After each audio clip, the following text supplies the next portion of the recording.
KBR Prime, podcast for curious mind.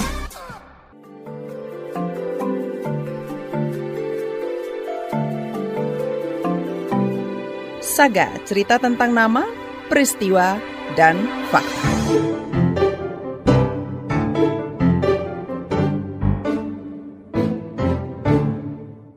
Pembatalan Jalsah Salanah atau pertemuan rutin Ahmadiyah di Manislor, Kuningan, Jawa Barat menunjukkan situasi keberagaman di Indonesia belum banyak beranjak. Perbedaan keyakinan masih dijadikan alasan pembenar untuk mendiskriminasi. Padahal Ahmadiyah sudah hampir seabad masuk ke Indonesia. Di banyak wilayah, jemaah Ahmadiyah hidup rukun berdampingan dengan warga lain. Jurnalis KBR Wahyu Setiawan merangkum cerita-cerita di balik batalnya Jalsah Salanah Ahmadiyah di Manislor, Kuningan, Jawa Barat. Simak laporan bagian kedua yang dibacakan Aika. Di pomna yang jaga polisi. Masih rame di lolongkrang segala masih yang jaga. Sepanjang perjalanan di mobil, Fadilah gelisah. Bolak-balik menatap layar ponsel, sesekali memutar pesan suara yang masuk. Masih ada portal sih udah dibuka sih, kayaknya masih bisa masuk. Saya masuk dari Manis Kidul. Pesan itu datang dari rekannya sesama jemaat Ahmadiyah yang berada di Desa Manislor, Kabupaten Kuningan, Jawa Barat. Mengabarkan kondisi Manislor yang semestinya menjadi tuan rumah pertemuan rutin atau Jalsah Salanah Ahmadiyah se-Indonesia pada 6 hingga 8 Desember 2024. Fadilah bertugas menjemput tamu-tamu Jalsah dari luar daerah. Pemuda 24 tahun ini harus mencari akses jalan masuk ke Manislor yang masih bisa dilalui. Banyak polisi sama TNI ya di sini ya? Sudah udah di sini. Itu lewat Ataka kondusif nggak? Ataka masih bisa dimasukin nggak? Hanya warga Manislor yang diperbolehkan masuk. Polisi menyisir semua akses jalan ke desa itu. Nah habis itu kalau kita punya KTP Manis bisa masuk. Tapi kalau misalnya saya kan bawa penumpangnya kayak bawa motor yang tadi ya, itu nggak bisa masuk. Gara-gara pas malam itu di blokade. Kantor Desa Manislor berubah jadi markas polisi dan TNI. Blokade semua, ditutup total. Puluhan motor patroli berjejer di sepanjang jalan. Setiap jalan gang kayak gini tuh ada polisi. Sekitar 5 truk polisi menutupi sebagian akses utama ke Manislor. Blokade terjadi sejak Kamis malam, tanggal 5 Desember, setelah Pemkab Kuningan melarang Ahmadiyah melaksanakan Jalsah Salanah. Pelarangan dipicu penolakan sekelompok orang yang mengatasnamakan Forum Masyarakat Peduli Kemanusiaan. Tahu nggak aturan di Kuningan sekarang? Sudah balik kanan lagi aja. Mau pulang atau udah balik kanan lagi aja. Pulang. Semua itu terjadi begitu cepat. Mau pulang nggak? Mau pulang? 1 minggu sebelumnya, Kepala Desa Manislor, Rusdi Sriwiyata, menerima undangan rapat di Pemkab Kuningan. Undangan ini terasa janggal karena agendanya membahas Jalsah Salanah yang sudah mendapat izin sejak jauh hari. Sepanjang rapat, Rusdi lebih banyak diam mendengarkan. Seminggu sebelum kegiatan memang kaget ya. Kaget, pemerintahan desa diundang, begitu juga pengurus Ahmadiyah diundang. Tadi yang dinyatakan bahwa kegiatan ini yang notabene ya lebih besar katanya kehadirannya ya tidak diizinkan untuk dilaksanakan. Ini menurut Kasat Intel dengan alasan mengganggu kondusivitas kaitan dengan tahapan pilkada. Jadi kurang. Selama bertahun-tahun, jemaat Ahmadiyah hidup rukun berdampingan dengan warga lain di Manislor. Rusdi heran mengapa mendadak muncul ormas dari luar desa yang menolak Jalsah. Sebelumnya itu memang ada ormas ya yang auden ke PJ Bupati. Bupati rapat hari Kamis di Forkopimda ya, kami tidak diundang, pemerintahan desa juga tidak diundang, pengurus jemaat tidak diundang. Pemkab dan aparat bersepakat melarang Jalsah. Dalihnya demi menjaga keamanan. Rusdi pasrah. Begitu juga dengan Ketua Panitia Pelaksana Jalsah Salanah, Rahmat Hidayat. Kapan kami harus melakukan penundaan lagi? Kita persiapan sudah 100%. Malah ada yang menolak ya Pak PJ menolak, nggak ada tunda-tundaan, harus dibatalkan. Padahal kita memilih tanggal ini misalkan, itu kan hasil berkonsultasi dengan aparat juga, dengan PJ Bupati sebelumnya kalau tidak salah. Jadi, Rahmat menyayangkan keputusan ini. Saya bisa menyimpulkan bahwa alasan ini mungkin perlu dikaji ulang. Tidak bisa mengatakan bahwa alasan ini tidak benar, tapi saya bisa mengatakan bahwa alasan ini perlu dikaji ulang kebenarannya. Faktual enggak sih gitu. Kenapa? Ya tentu itu tadi bahwa kami berinteraksi itu bukan dengan 1-2 orang, tapi hampir dengan semua kalangan.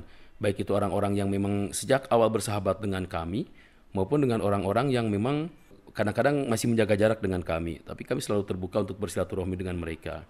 Sehingga kami pun sering berdiskusi berkenaan dengan rencana-rencana kami seperti ini. Pembubaran Jalsah menyadarkan jemaat Ahmadiyah bahwa situasi belum banyak berubah. Mereka masih dianggap warga kelas 2 yang layak didiskriminasi hanya karena berbeda keyakinan. Apalagi diskriminasi terhadap Ahmadiyah sudah lama menjadi norma. Surat keputusan bersama atau SKB 3 Menteri yang terbit pada 2008 belum dicabut. SKB itu kerap jadi landasan stigma dan persekusi terhadap Ahmadiyah. Ya, berulang kali kita dizalimi, dianiaya dan sebagainya, hak-hak kita dirampas, dipaksa untuk hal seperti ini. Saya bilang tidak boleh kita melanggar hukum. Kita tidak boleh melawan pemerintah, kita tidak boleh melawan aparat, kita harus sabar dan sebagainya. Meski geram, Rahmat berusaha menenangkan diri dan saudara-saudaranya sesama Ahmadi, sebutan untuk pemeluk Ahmadiyah. Itu karena, jujur aja Pak, kalau bisa saya sampaikan bagaimana trauma mereka melihat aparat terutama polisi. Itu kalau kita tidak tahan, kita tidak nasihati, itu saya tidak bisa membayangkan bagaimana pelampiasan mereka itu.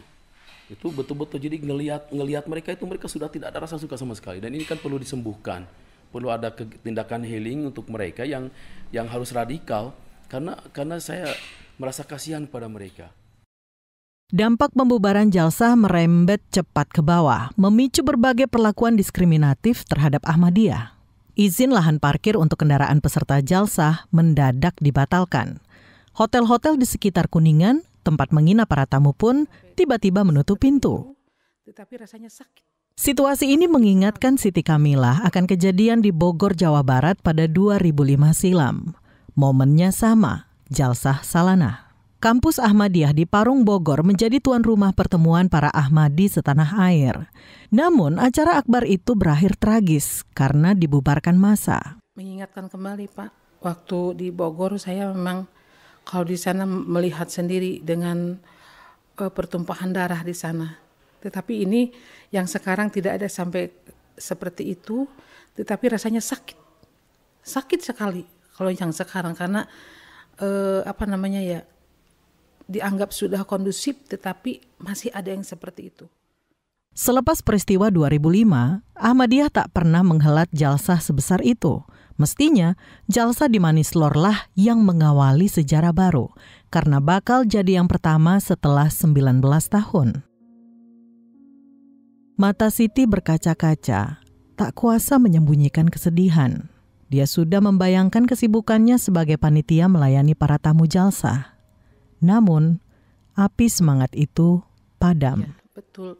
Kami berusaha bagaimana tamu-tamu itu bisa diterima dengan baik dan memberikan pemahaman kepada mereka bahwa keadaan Manislor memang belum kondusif seperti itu. Jalsah di Manislor begitu spesial bagi Ahmadiyah.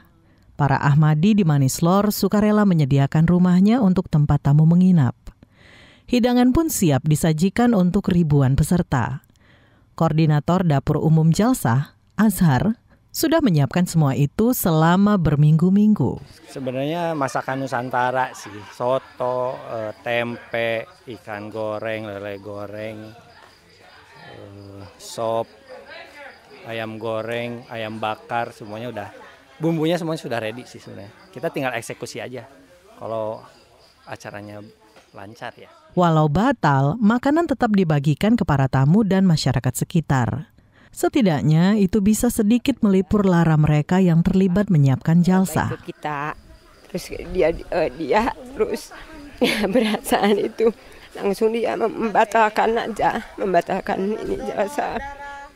Kesedihan juga dirasakan Komisioner Komnas Perempuan Alimatul Kiptiah yang menjadi salah satu tamu jalsah di Manislor. Pimpinan Muhammadiyah ini sempat mendampingi para perempuan Ahmadi yang terdampak pembubaran jalsah. Alimatul menyesalkan sikap Pemda dan aparat. Saya sih harapannya pemerintah tolong dong warganya jangan dilarang-larang untuk mengekspresikan keyakinan, kepercayaan dan keberagamaannya. Toh itu kan tidak do harm others ya, tidak sesuatu yang melukai, mencelakai orang lain gitu loh. Alimatul sudah lama mengenal Ahmadiyah dan menjalin relasi baik.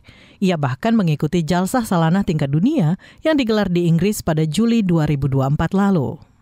Guru Besar UIN Sunan Kalijaga Yogyakarta ini mengingatkan perbedaan keyakinan tidak bisa dijadikan alasan untuk melakukan diskriminasi. Ya, kita Komnas Perempuan akan memantau terus dan akan mencoba untuk melakukan advokasi juga ya kepada bagaimana agar negara ini mempunyai kebijakan yang kuat, tidak melanggar konstitusi, karena konstitusi kita sudah ada di sana ya, kebebasan untuk menjalankan agama dan kepercayaannya gitu ya. Pelarangan jalsah salanah di Manislor juga dikecam Lembaga Pemantau HAM Imparsial.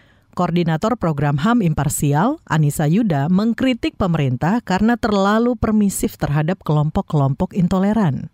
Negara gagal memenuhi kewajibannya untuk menjamin kesetaraan hak beragama dan berkeyakinan. Kami sangat menyayangkan karena belum lama kita memperingati Hari Toleransi Internasional ya di 16 November kemarin, bahkan belum ada sebulan yang kami menilai bahwa ini seharusnya menjadi momentum untuk merefleksikan kondisi toleransi dan kerukunan masyarakat di Indonesia, tapi justru dicederai oleh negara itu sendiri, oleh pemerintah itu sendiri yang tidak memberikan jaminan perlindungan. Demikian Saga KBR. Saya Aika.